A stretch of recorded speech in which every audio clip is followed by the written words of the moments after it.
Là, il est dit, alors Amathia, prêtre de Bethel, fit dire à Jéroboam, roi d'Israël, Amos conspire contre toi au milieu de la maison d'Israël.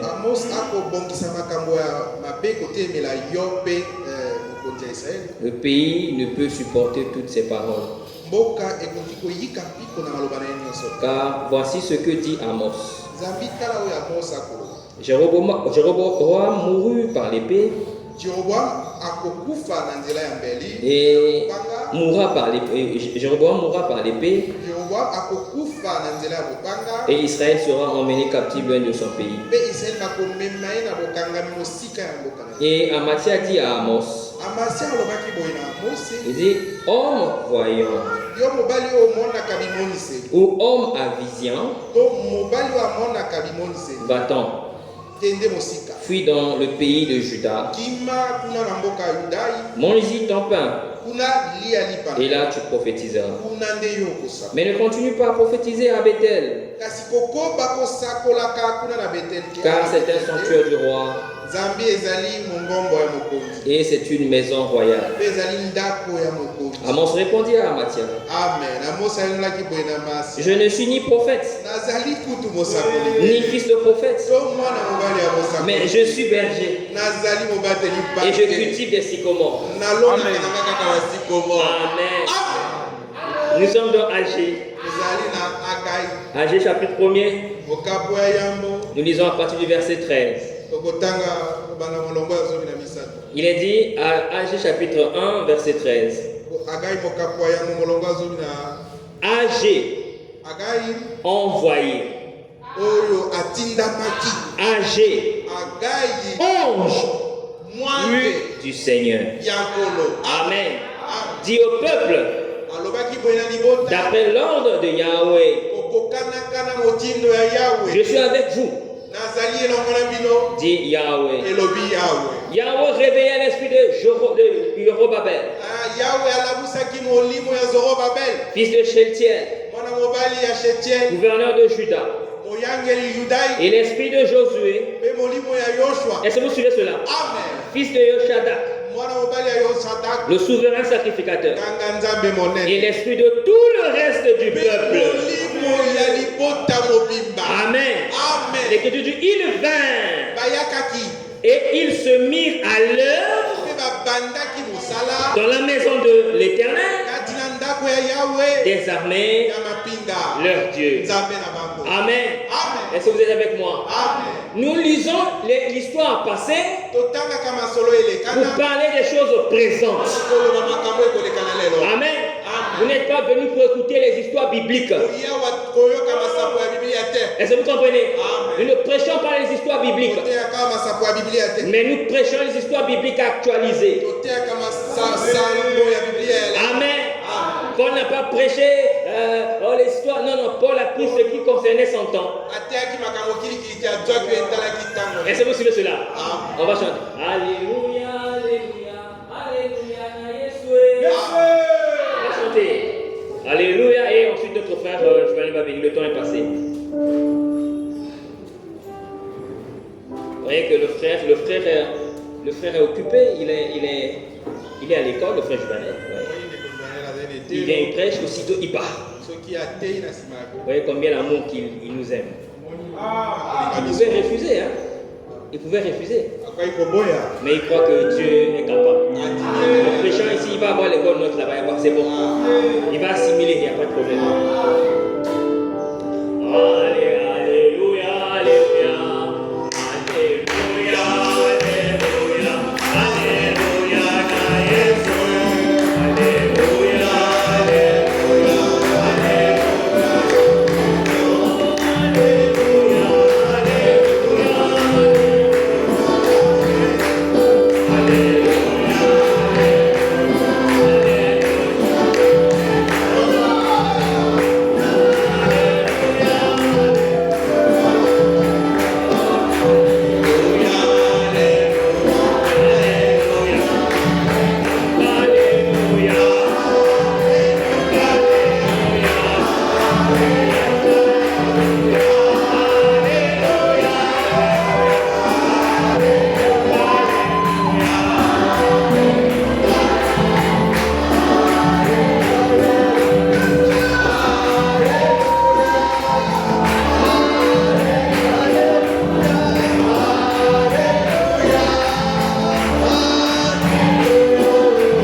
pour le Seigneur.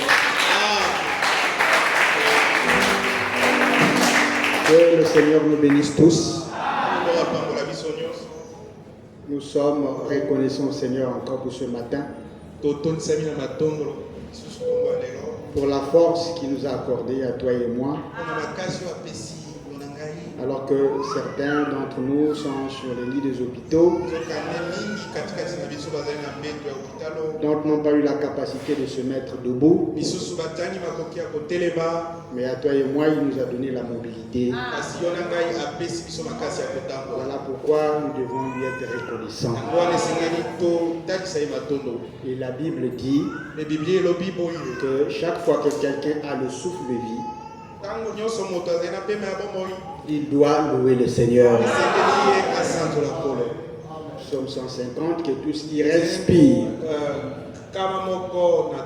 loue le Seigneur. Parce que c'est lui qui est l'auteur de la respiration.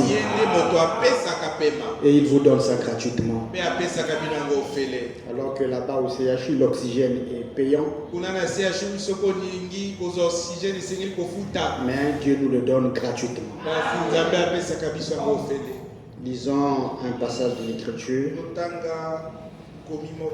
dans Ésaïe chapitre 55. Ceux qui ont des Bibles et qui savent lire doivent lire ensemble avec nous. Maintenant, ceux qui ne peuvent pas lire doivent simplement écouter, car la foi vient de ce qu'on entend. Ésaïe 55, verset 8. Car mes pensées ne sont pas vos pensées, et vos voix ne sont pas vos voix, dit le Seigneur. Par ce passage, nous voyons que Dieu a des pensées et les hommes aussi ont leurs pensées. Dieu a ses voix, les hommes aussi ont leurs voix. La pensée de Dieu, c'est sa volonté. C'est ce que Paul va dire plus tard dans 1 Corinthiens chapitre 2 au verset 16, qui est le dernier verset. Car qui a connu la pensée du Seigneur pour l'instruire? Or nous avons la pensée de Christ. Ce que Paul, Jacques, Pierre transmettaient en leur temps, ce n'était pas la pensée de Pierre, mais les apôtres transmettaient la pensée de Christ. Bien-aimés frères, un jour Moïse, alors qu'il était sur le chemin de l'accomplissement de sa mission, et que le peuple était rebelle à un certain moment, alors Dieu a dit à Moïse de monter avec le peuple et de continuer la marche. Dans Exode 33, au verset 3, Dieu se plaint au sujet d'Israël, son comportement. Il monte, verset 3, monte vers ce pays où coule le lait et le miel.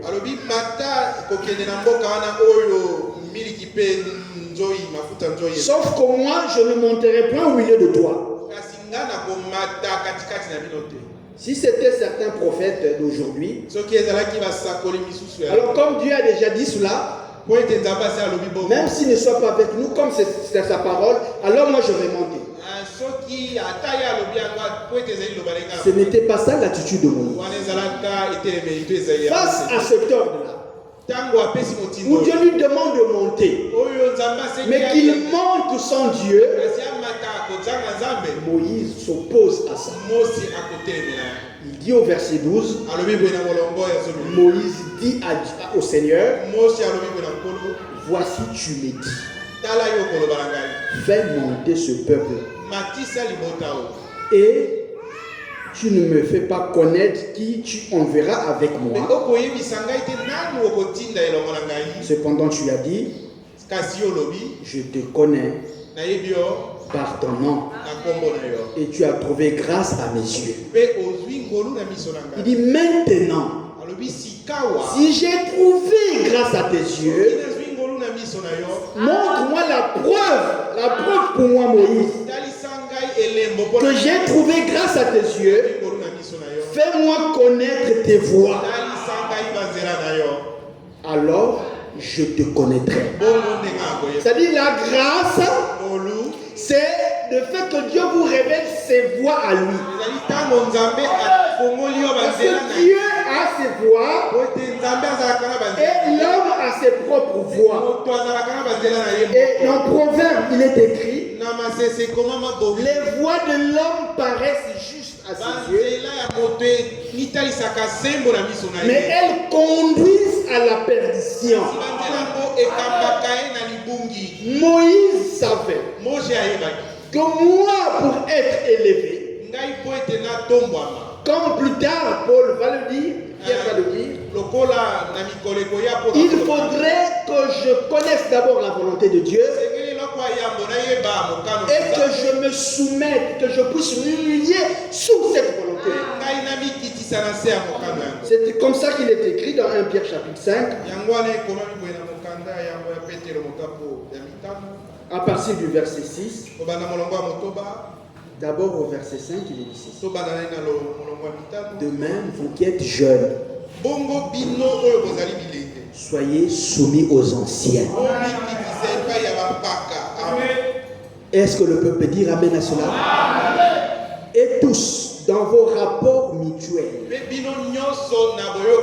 La Bible nous montre comment devrons-nous entretenir nos rapports fraternels. Il dit, revêtez-vous d'humilité, car il donne maintenant l'explication, car Dieu résiste aux orgueilleux, mais il fait grâce aux humbles. Alors si vous voulez que Dieu vous fasse grâce, le verset 6 nous dit, humiliez-vous sous la main puissante de Dieu. À partir du moment où vous vous humiliez sous la main puissante de Dieu, la conséquence qui s'en suivra est dit afin qu'il vous élèvera au temps convenable. Frère, si vous voulez de l'élévation dans tout domaine de la vie, et plus particulièrement dans le domaine spirituel, nous devons nous soumettre, nous devons nous humilier sous la main puissante de Dieu. Qu'est-ce que cela veut dire? C'est ce que nous avons écouté ce matin. Dans Matthieu chapitre 7. Là-bas, il est parlé des gens qui invoquent le nom du Seigneur. D'autres font des miracles. Et chassent même les démons. Ce qui est une bonne chose.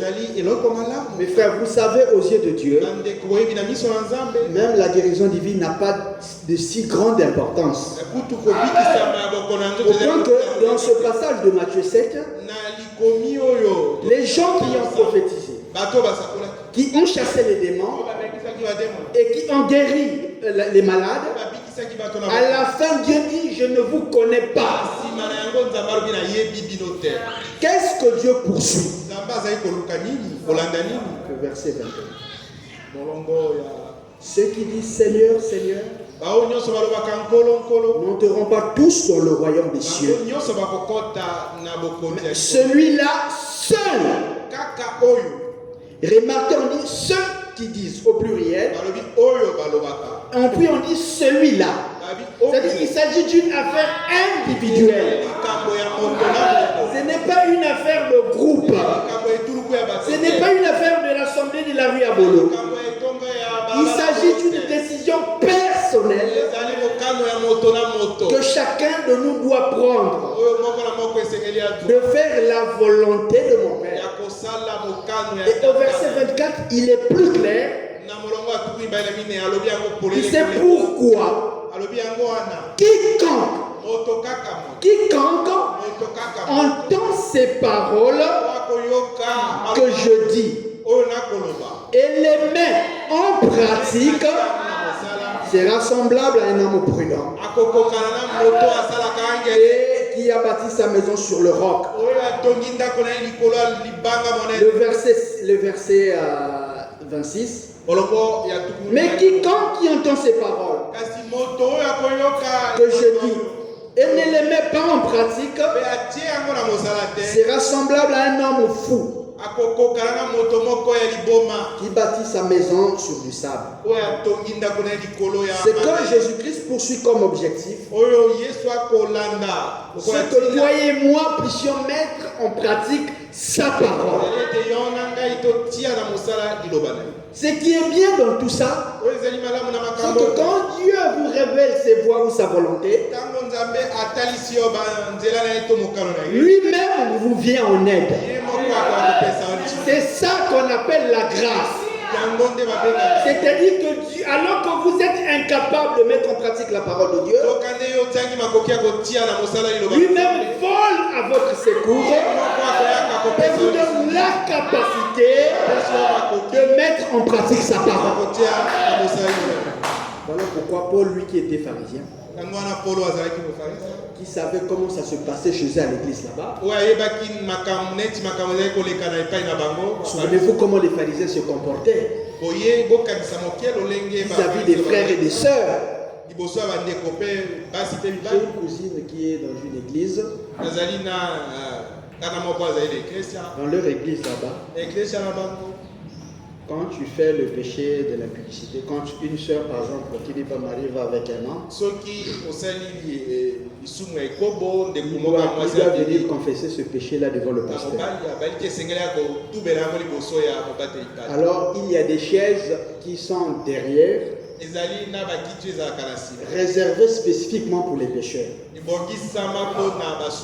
Alors, quand la sœur vient confesser, après avoir confessé auprès du pasteur, en rentrant dans l'église, tu dois d'abord venir à genoux. Et tu arrives jusqu'au niveau de la chair. Tu pries. Malgré cela, le péché-là ne t'est pas pardonné. Et puis tu repars t'asseoir au dernier banc. Donc, tous les frères et les sœurs savent que la sœur qui est assise au dernier banc là, il a commis la publicité. Et c'est le pasteur qui définit le calendrier.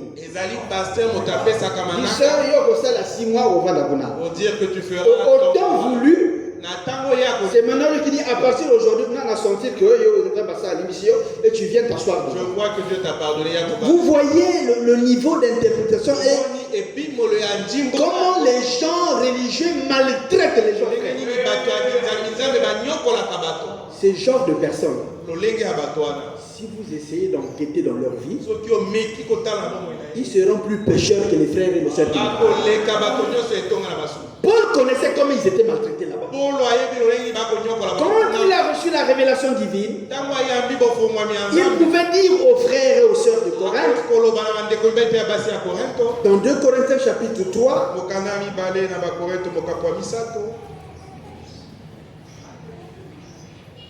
au verset 5, il est écrit: ce n'est pas à dire que nous soyons par nous-mêmes capables de concevoir quelque chose comme venant de nous-mêmes. Mais notre capacité, au contraire, vient de Dieu. Dieu nous a rendu capable.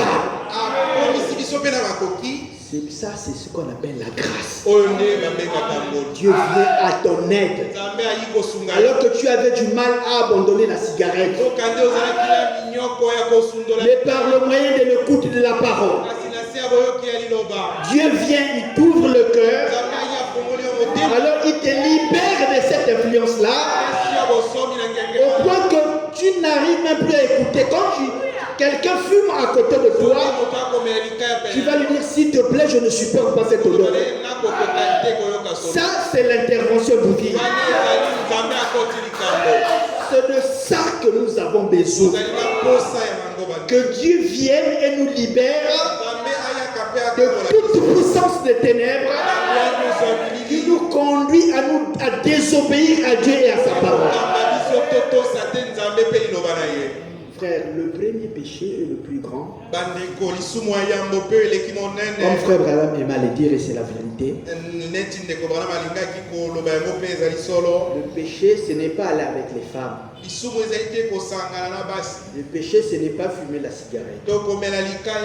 Toutes ces choses-là, les gens les font. C'est parce que vous ne croyez pas.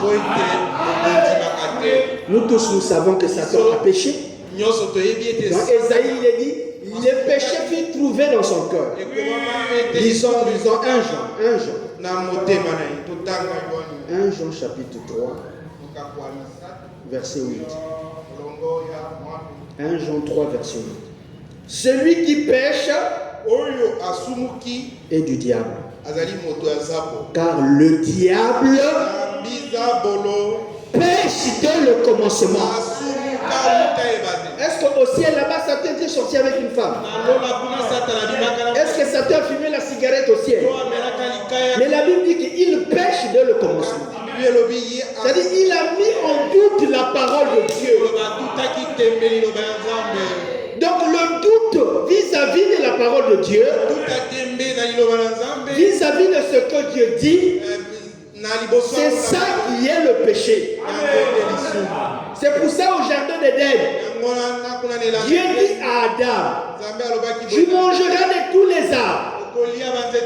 Mais de l'arbre qui se trouve au milieu du jardin, tu ne mangeras pas.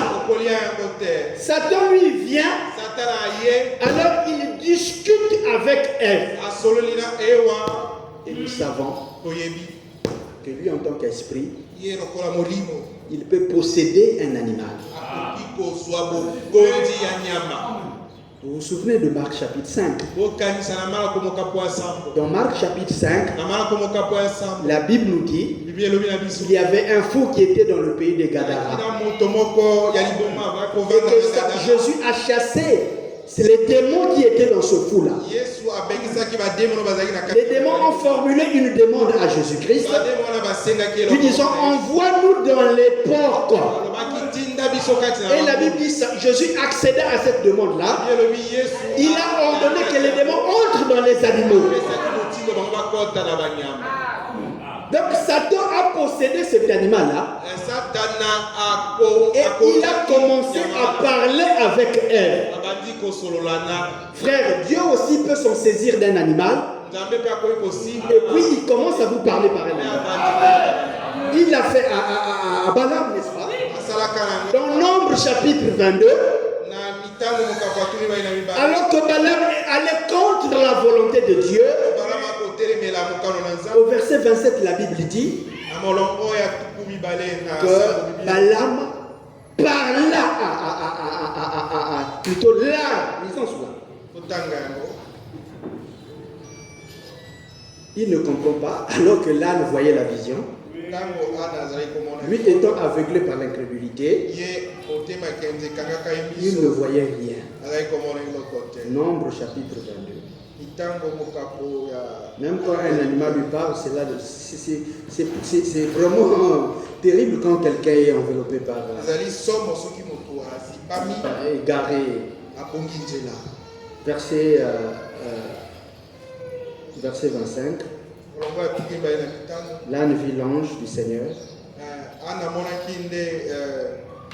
Elle se serra contre le mur et pressa le pied de Balaam contre le mur. Et Balaam la frappa de nouveau. L'ange du Seigneur passa plus loin et se plaça dans un lieu où il n'y avait point d'espace pour se tourner à droite et à gauche. L'ânesse dit l'ange du Seigneur et elle s'abattit sous Balaam. La colère de Balaam s'enflamma et il frappa l'ânesse avec un bâton. Le Seigneur ouvrit la bouche de l'ânesse et elle dit à Balaam.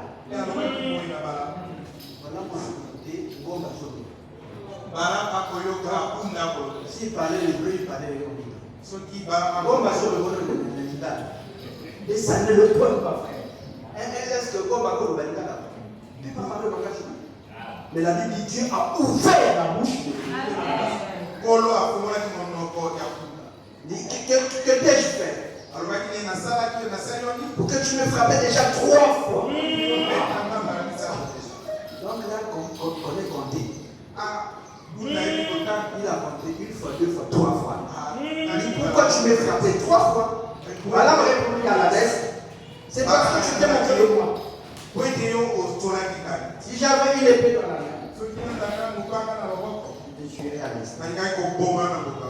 L'ânesse dit à Balaam, ne choisis pas ton ânesse, que je suis à tout le temps monté. Ai-je déjà l'habitude de te faire ainsi? Il répondit non. Et le Seigneur ouvrit les yeux de Balaam. Et Balaam vit l'ange du Seigneur.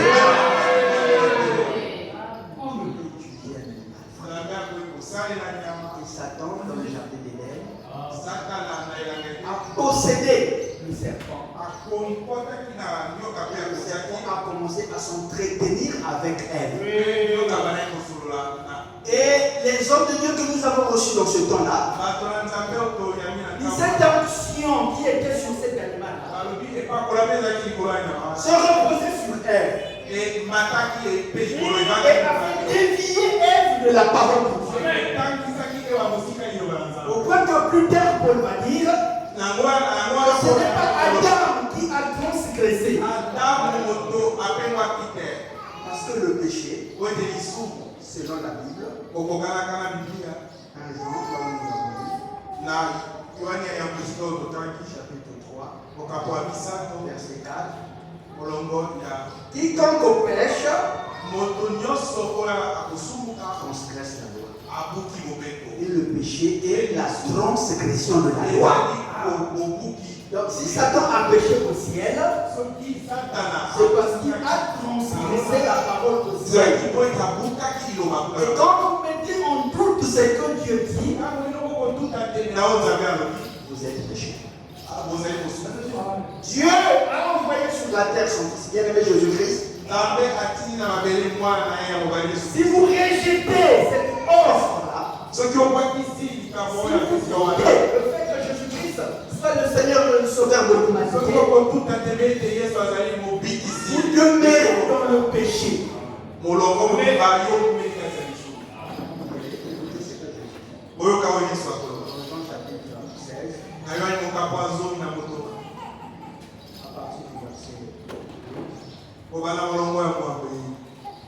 Verset 7. Cependant, je vous l'ai dit en vérité, il vous est avantageux que je m'en aille. Car si je ne m'en vais pas, le consolateur ne viendra pas. Et si je m'en vais, quand il sera venu, la même des choses qu'il fera, c'est qu'il va convaincre le monde en ce qui concerne. Et verset 9, en ce qui concerne le péché, parce qu'il ne croit point en moi. Le péché, c'est de ne pas croire ce que Jésus fait. Une promesse s'est accomplie en nos jours. où Dieu avait déjà promis dans l'Ancien Testament qu'avant le jour grand et redoutable, il a envoyé un de ses serviteurs avec la parole de l'homme pour apporter au peuple promis.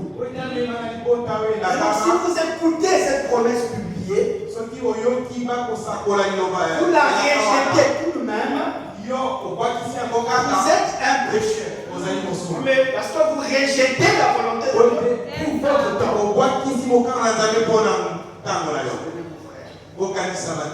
Est-ce que c'était passé au temps de Jésus? Ils ont rejeté la visitation de Dieu en grâce en leur temps. Et Jésus a pleuré sur Jérusalem. Jérusalem, toi qui tues les prophètes et ceux qui te sont envoyés. Et le jour viendra où ta ville sera dévastée. Nous savons que cette écologie s'est accomplie littéralement. Le moyen pour toi et moi d'être en sécurité, de croire Dieu de tout notre cœur, sans résistance, mais de l'accepter sans réfléchir. Quand vous êtes dans une telle alliance avec Dieu, quand vous avez la sémence de Dieu dedans de vous, la Bible dit que vous ne péchez pas. Merci qu'il est écrit dans 1 Jean verset 18. Nous savons que quiconque est né de Dieu ne pêche point. C'est en rapport avec le péché de l'incrédulité. C'est-à-dire quand vous êtes né de nouveau, vous ne pouvez plus douter de l'œuvre de Dieu. Mais celui qui est né de Dieu se garde lui-même. Et le malin ne le touche plus.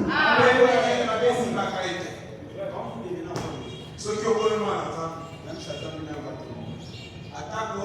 Satan lui-même témoignera de vous. Il a fait avec Job. Satan a répondu à Dieu.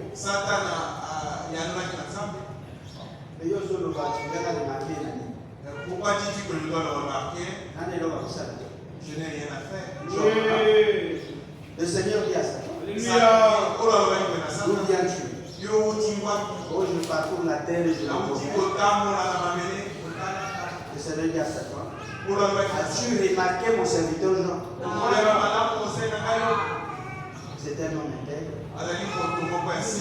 Doit il craint Dieu. Il se détourne du mal. C'est ça qu'il a. Satan répondit à Dieu. Tu penses que c'est de manière désintéressée qu'il fait? Verset 10. Puisqu'il a du mal à accéder, ne l'as-tu pas protégé? Première des choses, Job est protégé. Non seulement lui-même est protégé, mais sa maison aussi. C'est pour ça qu'il était comme Josué qui disait, moi et ma maison, nous servirons aussi. Quand tu sers ta maison avec Dieu, frère, toi et ta maison, vous êtes protégés.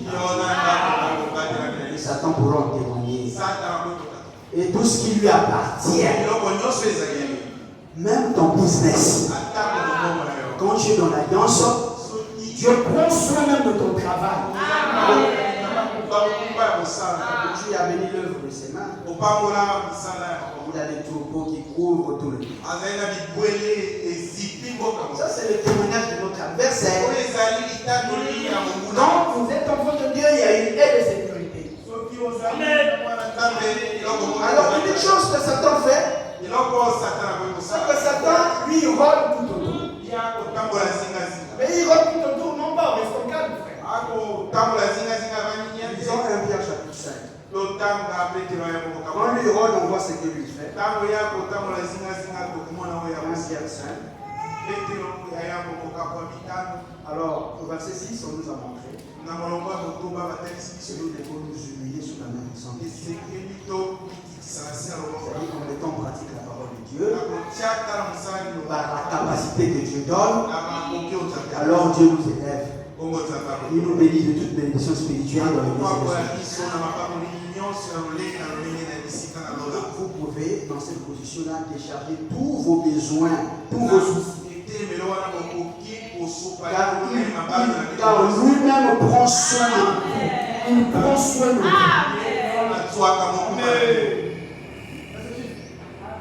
Ça c'est vrai, frère.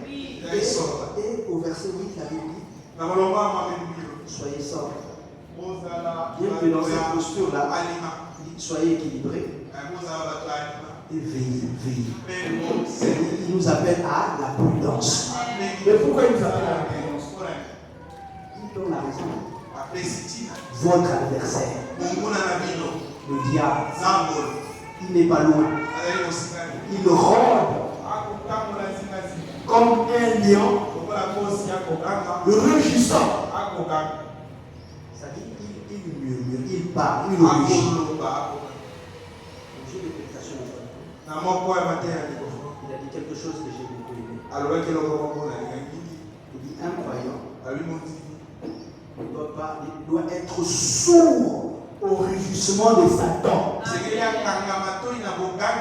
Quand Satan rugit, il veut parler à tes oreilles au moyen des raisonnements. Tu dois pousser tes oreilles au rugissement de Satan. Ce à quoi nous devons prêter attention, c'est ce qui est écrit dans Apocalypse chapitre 2 et chapitre 3. Dans Apocalypse 1, dans Apocalypse 2 et Apocalypse 3,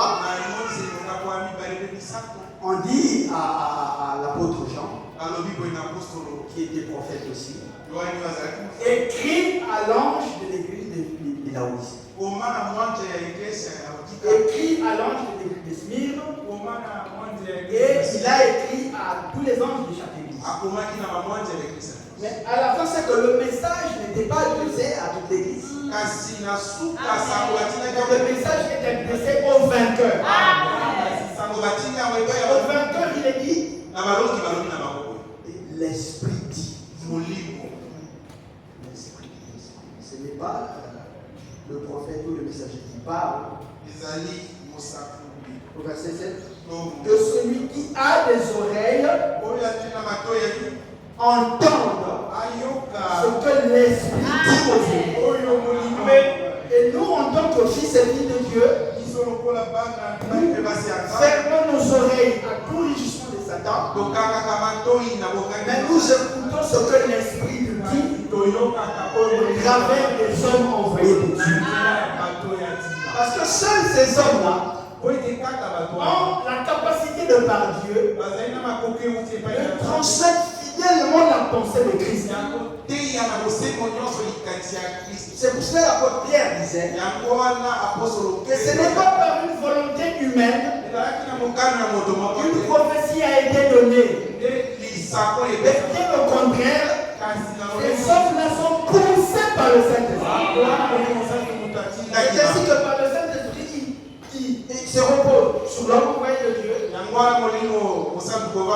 que le même esprit qui proclame la parole au travers de sa bouche. Quand vous y prêtez attention, le même esprit viendra se reposer sur vous. Et va ouvrir votre cœur. Et va planter la parole sémence. Et va vous donner son esprit. Et cette nouvelle vie-là va commencer à vous faire. Vous avez l'habitude de lire les prédications de William Branham. Souvent il expliquait, toi et moi disons dans un Pierre ici, où il est parlé que Satan rugit. Branham pouvait voir ça en vision. Pendant qu'il est en train de prier pour les malades, il y a une soeur qui est assise là-bas, qui avait le cancer. Il y a une autre qui était venue, et pendant que Frère Branham posait avec elle, révélait les secrets du corps de cette soeur-là.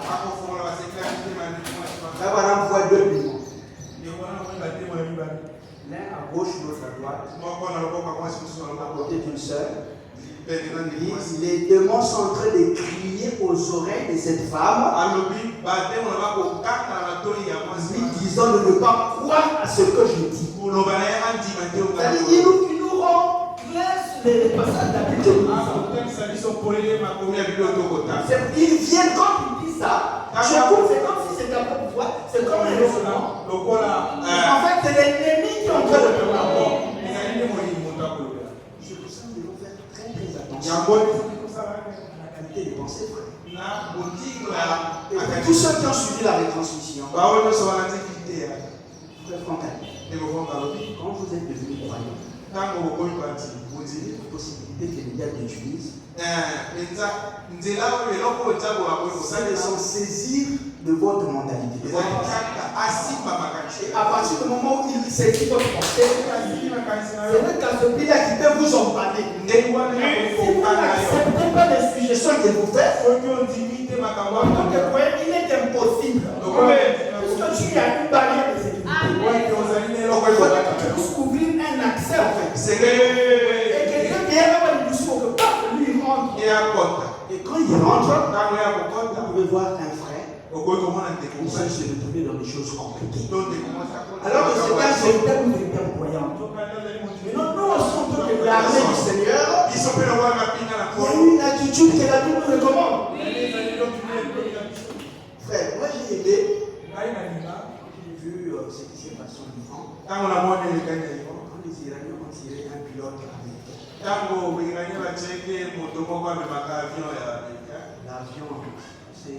L'avion a été détruit.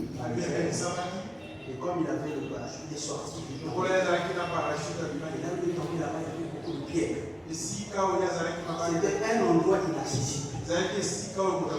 En tant que citoyen américain et soldat américain, la CIA a réuni les moyens les plus sophistiqués. C'est-à-dire qu'ils ont un appareil là-bas qu'ils n'ont jamais utilisé. C'était une très belle expérience. L'appareil là a la capacité, quand on le projette, de recenser les battements de cœur de quelqu'un. Donc c'était un endroit compliqué. Il fallait utiliser cet appareil. Ils ont perçu les battements de cœur de ce soldat. Ils peuvent être là au 100 mètres du Salah. Et la nuit, ils se sont mis à localiser là où se trouvait ce monsieur. Et très tôt matin, ils ont envoyé le commandant pour récupérer un citoyen. Si l'armée terrestre peut faire cela,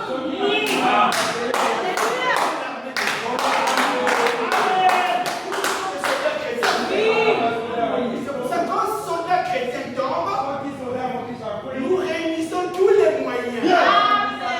Nous réunissons pas pour physiquer. Quand bien tu es arrêté par le corps de verse, la Bible dit que les frères et ceux se sont réunis.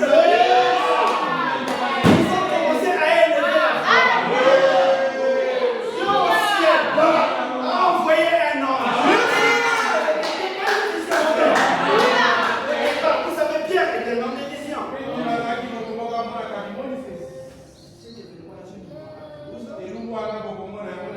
Comme vous disiez, acte 10, vous voyez que Pierre avait l'habitude d'avoir des visions. Quand l'ange est venu, Pierre croyait que c'était une vision. Frère, ne pensez pas que Pierre a poussé le cœur de croyant. C'est pour aux yeux de Dieu, tu as la même valeur que Pierre. Tu as la même valeur que Paul. Tu as la même valeur que William. Alléluia. C'est Jésus qui a dit dans les évangiles. Celui qui touche à un de ses petits. Vous connaissez l'expérience de Pierre au sujet de cette sœur qui était voyante et qui conduisait le véhicule de son mari. Il vient l'église le véhicule d'un copain qui, en connaissant le comportement de cet voyant-là, jouant les cieux, par là, avec une voix il marchait au milieu de l'église. Dieu lui dit ceci. Parle pour que la voiture démarre. Il lui donne la raison. Et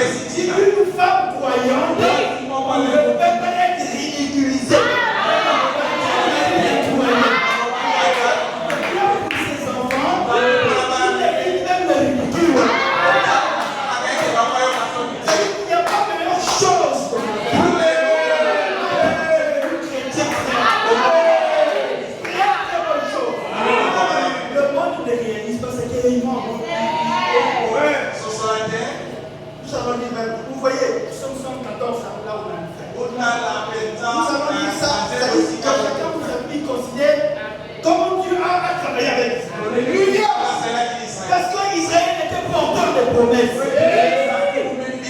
Dans Josué chapitre 3, il est dit à Josué, choisis 12 personnes, chacune de chaque tribu. Et les 12 personnes-là, chacune va avoir une pierre. Et elles sont sur une pierre, et elles devaient porter l'arche de l'alliance, dans laquelle était contenue la parole de la promesse. À partir du moment où que ces choses-là ont mis l'arche de l'alliance sur le repos, ils se sont identifiés à la parole de la promesse. L'homme a vu l'arche, les pieds de ces hommes-là. Les pieds de ces hommes-là qui étaient les hommes de la parole, les hommes qui journaient en fou. C'est pour ça que dans le psaume il est écrit, mes journées lui ont terminé. Alléluia! C'est une merveilleuse chose, frère. Une expérience avec le Dieu. C'est une joie quand vous avez réalisé les Acte 12.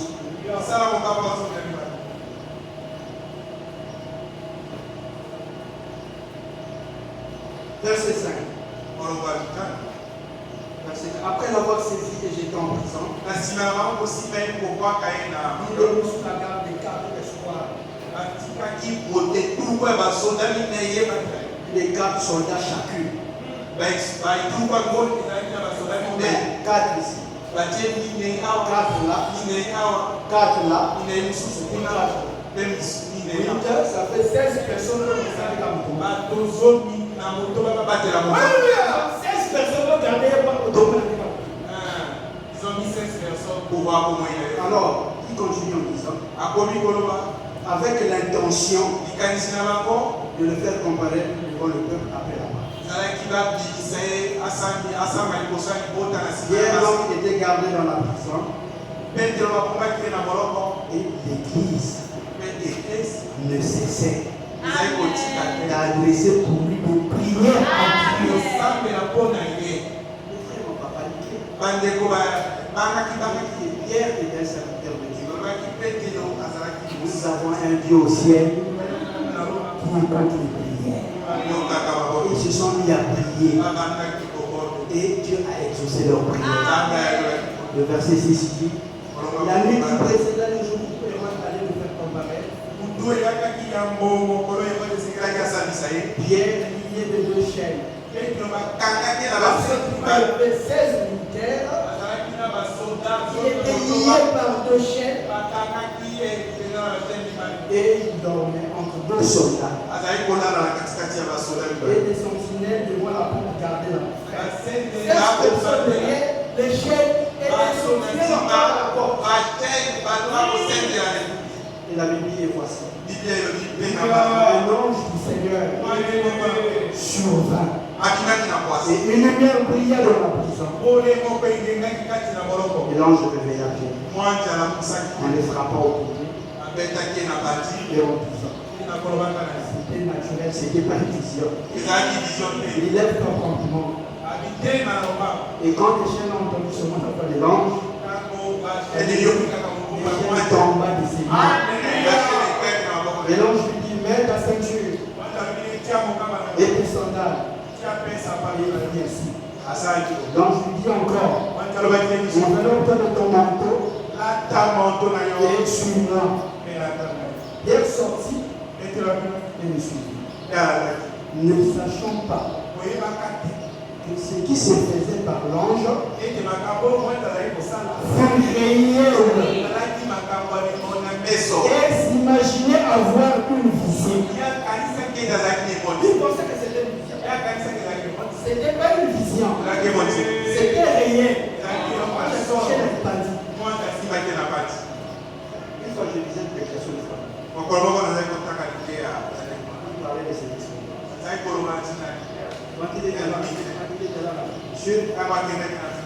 les frères qui organisaient des réunions l'ont conduit à désobéir à Dieu. Le Seigneur a frappé. Il a fait une période de 8 mois où le Seigneur ne parlait plus. Et il a perdu une certaine maladie. Et puis, Frère Branham était tout malade. C'est en priant prions ici. Un jour dans la nuit, le Seigneur va nous décider au moyen de l'ange qui vient nous sauver.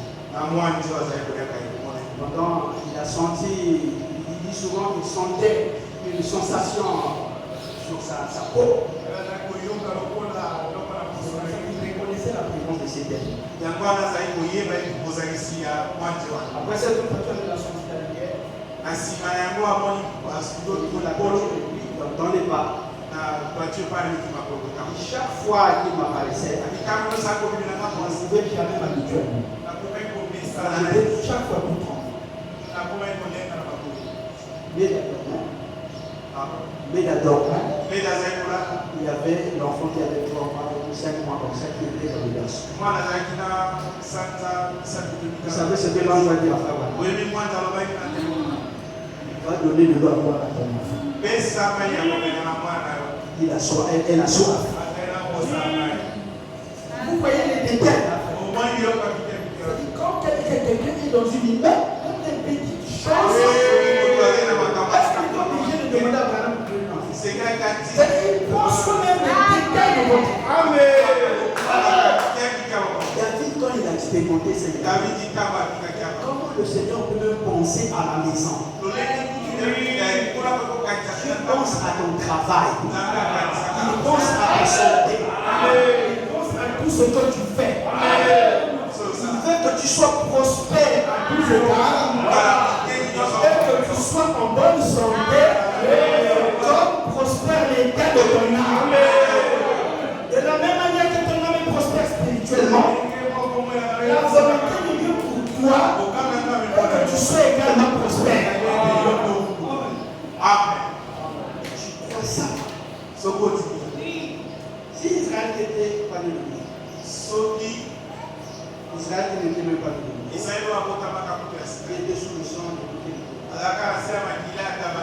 Et que lui, à cause de la parole de la promesse, il veut prendre soin de cette manière. Comme nous avons lu avec notre frère Franck, dans Psaume 114. Si nous pouvons ouvrir tous nos Bibles, que nous puissions lire et réaliser que Dieu est capable de faire la même chose dans ta vie. Comment Israël est sorti d'Égypte à la maison de Jacob, s'éloigna du peuple d'Abba,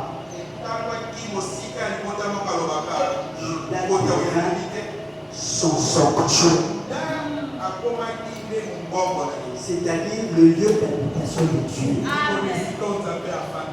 Pour toi et moi, pour bénéficier des mêmes avantages en Dieu. Vous voyez le verset qui dit d'abord, ils ont écouté l'appel à sortir par la bouche d'un homme envoyé de Dieu qui était Moïse.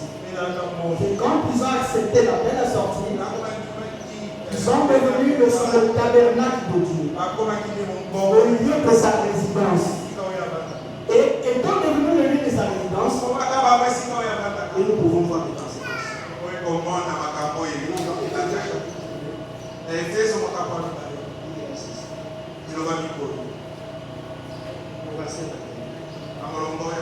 En lui, tout est difficile à comprendre.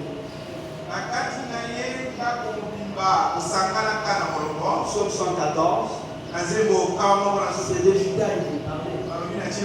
Il était devenu le sanctuaire de Dieu, c'est-à-dire était devenu le temple. Et là, il s'agit de toi et moi. Il s'élève pour être le temple saint.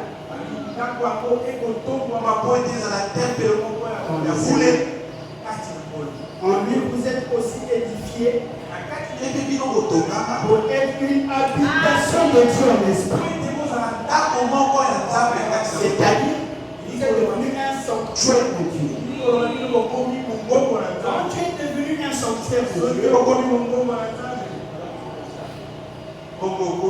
se met sur ton chemin.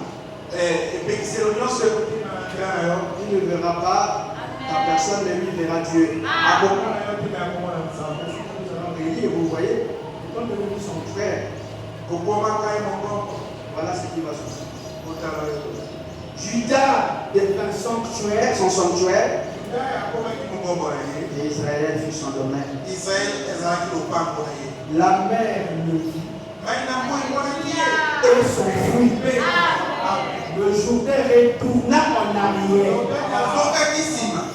Le Jourdain et la mer ont fui devant Judas.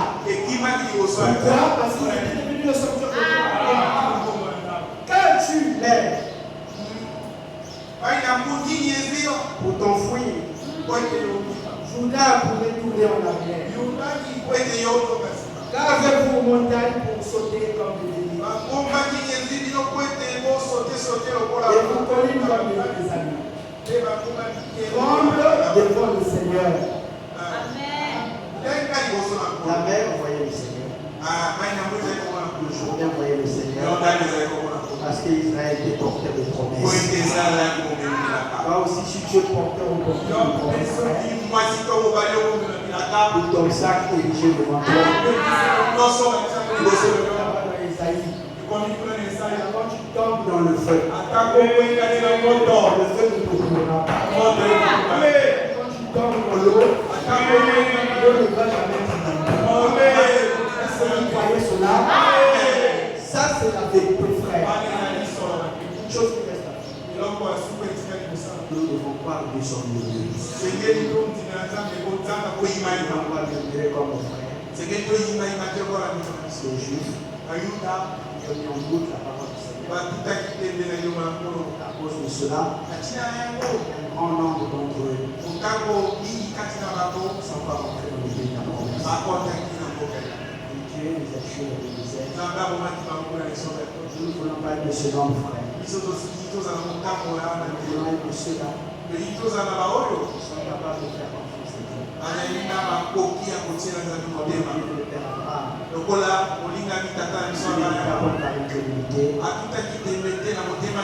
Il y avait la pleine conviction que ce que Dieu promet, il est aussi capable de l'accomplir. Ça doit être l'attitude de tout chacun. Nous savons, bien mes frères, que le temps est très très avancé. Bientôt, il va achever son œuvre.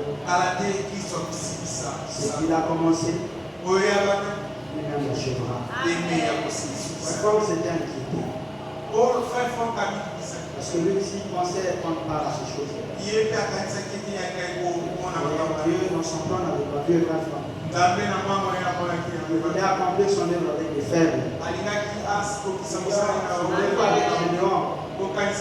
Il doit rassembler 300 éléments. Il a dit, si vous gagnez cette guerre-là avec 300 éléments, il y a un grand livre pour vous penser que c'est la force de ces éléments-là que vous avez. Il a commencé à éliminer. Il a envoyé William Branham. Branham a porté la parole avec un ministère très très puissant. Il a retiré William Branham. Quand on s'en trouve, il a pleuré. Au jour de l'enterrement de William Branham, il a dit, bien aimé Seigneur, comment l'achèvement aura lieu sans son ministère? Oui, l'achèvement aura lieu sans son ministère. Alors, quand il est allé dans la chambre d'hôtel, le Seigneur lui a dit, ton temps est maintenant. Lui également, il a commencé. Il est presque à la fin de son ministère. Et par l'esprit, nous pouvons l'entendre parler. Branham a exécuté son ministère. Moi aussi, j'ai exécuté le mien. Maintenant, Seigneur, laisse ton serviteur à Lyon. Nous ne réalisons pas ça encore, frère. Moi, je pensais que Welcome ne devait pas mourir. Quand j'ai écouté cette nouvelle ici, mes pieds ont commencé à trembler. J'ai rejeté cette information. Les frères, vous connaissez, j'avais croyé. Le budget qui a failli.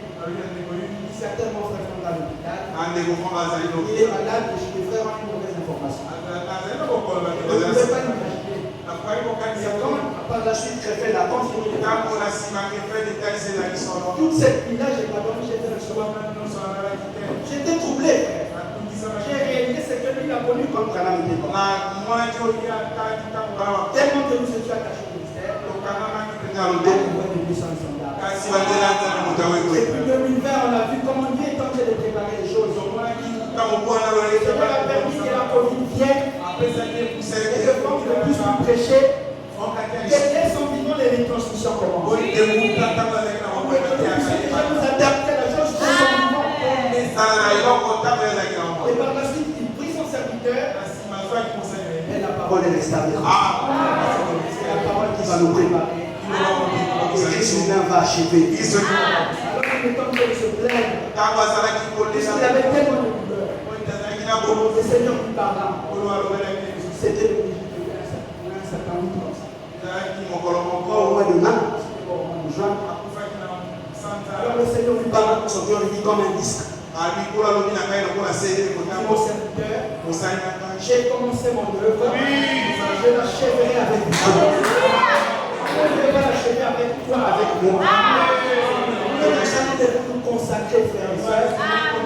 Nous savons que Dieu fera des très très grandes choses. Il ne s'agit pas seulement de lire pour Psaume 114. Là, on voit avec Israël, frère, qui était porteur de la parole de la promesse. Et que le Jourdain pouvait reculer devant Israël. La mer rouge pouvait reculer devant Israël. Mais dans temps et mon temps, il peut arriver. Où Dieu fera les mêmes choses.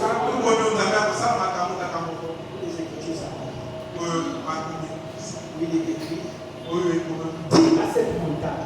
Un frère dira à la montagne va se déplacer. Et l'humanité verra cela. Jésus-Christ a son sanctuaire.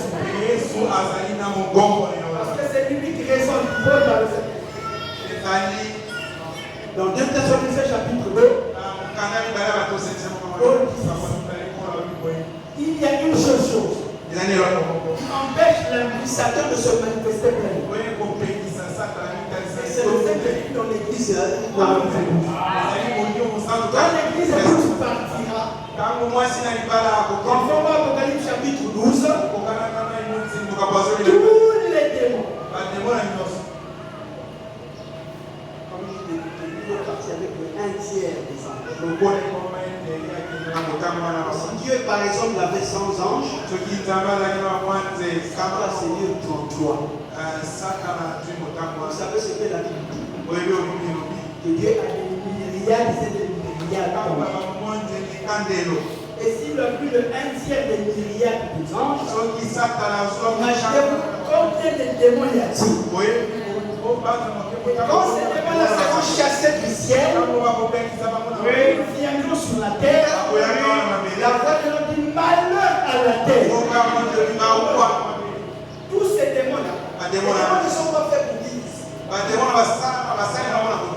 Comme toi et moi, nous ne sommes pas faits pour vivre dans l'eau. On va voir un ami.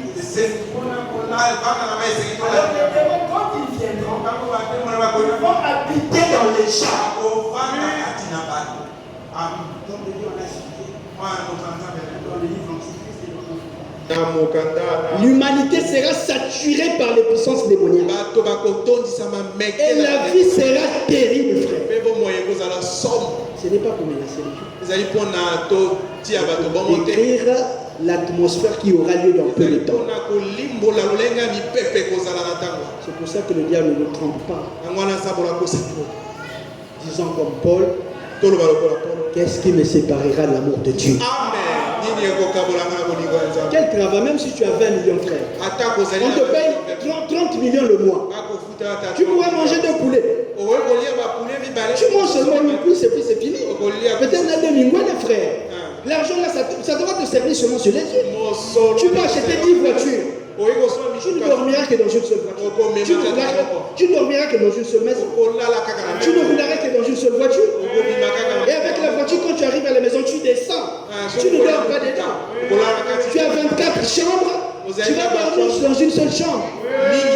Tu as 32 lits, tu vas dormir sur un seul lit. Et pourquoi la richesse va nous paniquer?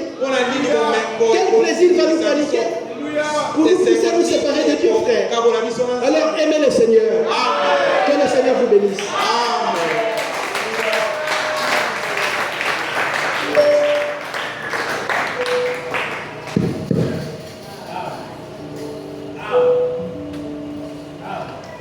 Que Dieu soit loué. Nous allons chanter Dieu veut ma vie entière.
l'immortalité et la vie éternelle par lui, nous nous reconnaissons faibles. Nous nous reconnaissons impotents. Nous nous reconnaissons incapables d'aucune bonne œuvre. Mais nous regardons en arrière. Nous voyons une chose, Seigneur, l'élection. Contre toute attente, tu nous as choisis, Seigneur. Tu as porté des regards bienveillants sur des faibles que nous sommes.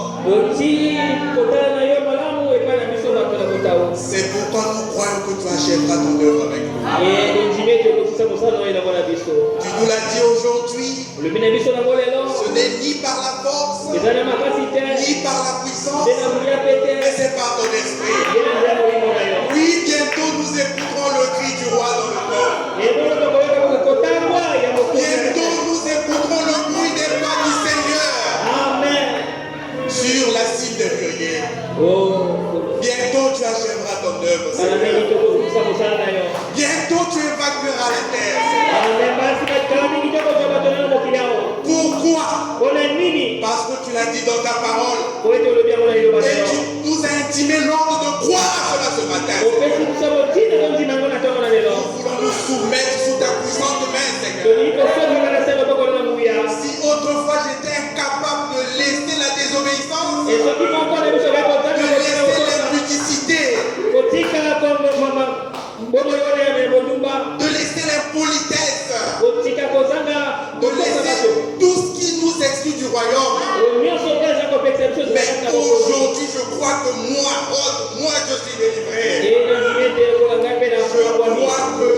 vis dans la liberté des fils de Dieu dans la lumière. Et que tu puisses remplir davantage des serviteurs. Nous reconnaissons ainsi l'action de ton esprit. Comme le président du culte l'avait dit, pas des histoires bibliques, Seigneur. Mais nous avons vu que tu as fait l'histoire avec nous, Seigneur. Chacun pourra revenir ici témoigner que ma vie a changé depuis ce jour-là. Oh, gloire à toi, Seigneur. Car tu prends soin même des détails de notre vie, Seigneur. Oui, merci de tout cœur. Oui, unis ton peuple sous le seul chef. Jésus-Christ notre Seigneur. Admirable est son conseil. Grande est sa sagesse. À lui soit la gloire. Pour toujours.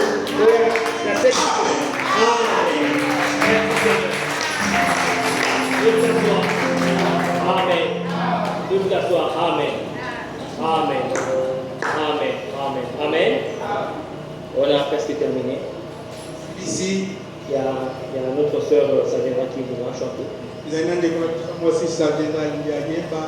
Une chose, on va rapidement, on est tellement passé. Nous vous supplions de suivre les retransmissions. Suivez cela, c'est très important. Vous êtes des hommes et des femmes. Vous avez une responsabilité. Vous pouvez aider une âme quelque part. Vous aidez quelqu'un. Il faudrait que vous soyez supérieur à lui. Pour prendre quelqu'un du trou, assez de muscles et assez de mental. Est-ce que vous comprenez cela? Lorsqu'on vous parle et quels connaissent vos nouveaux charismatiques?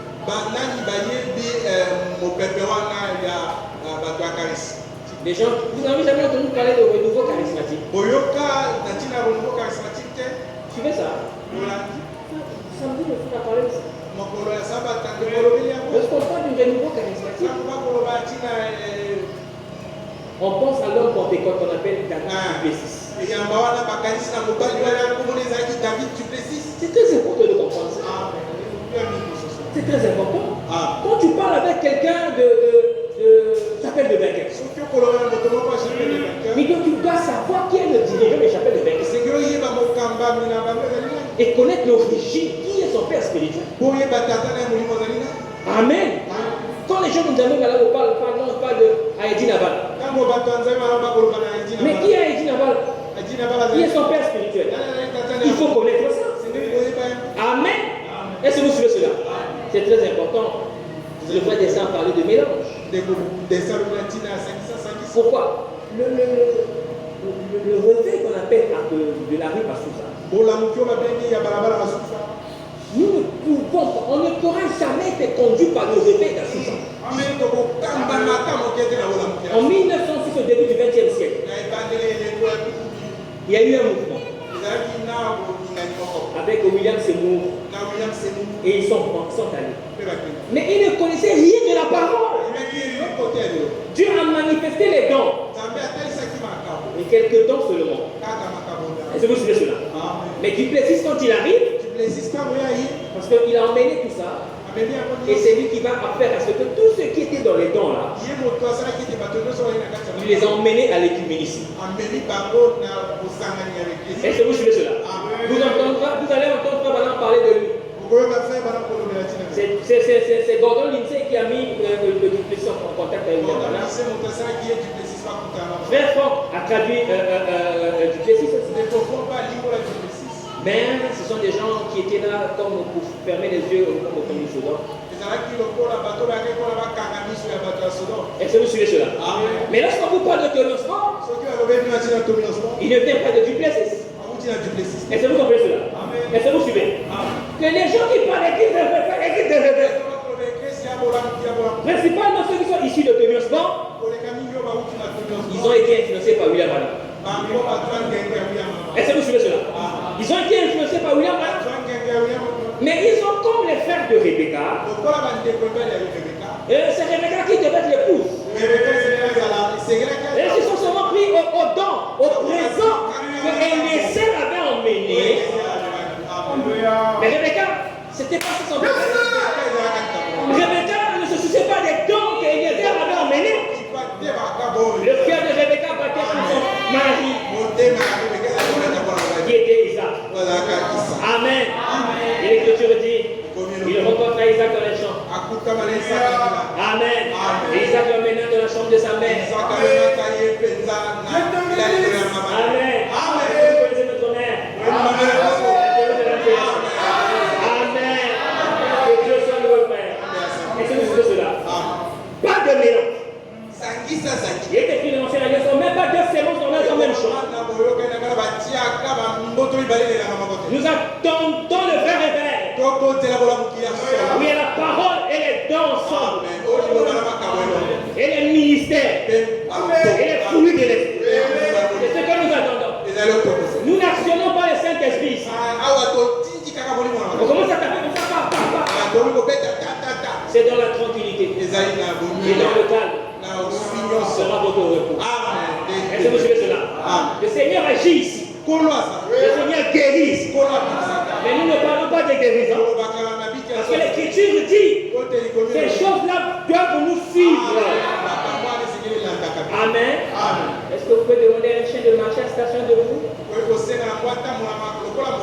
cesser de marcher comme ça. Le Seigneur va dans sa vie. Il va se souffler. Est-ce que vous comprenez cela? Soyez calme. Attendez. Amen. On va bientôt achever son œuvre. On va s'arrêter. Il faut partir. Nous ne sommes pas dans l'éternité. Nous sommes dans le temps. Amen. J'aurais besoin de frère Gaston, frère Jupanel, frère Destin.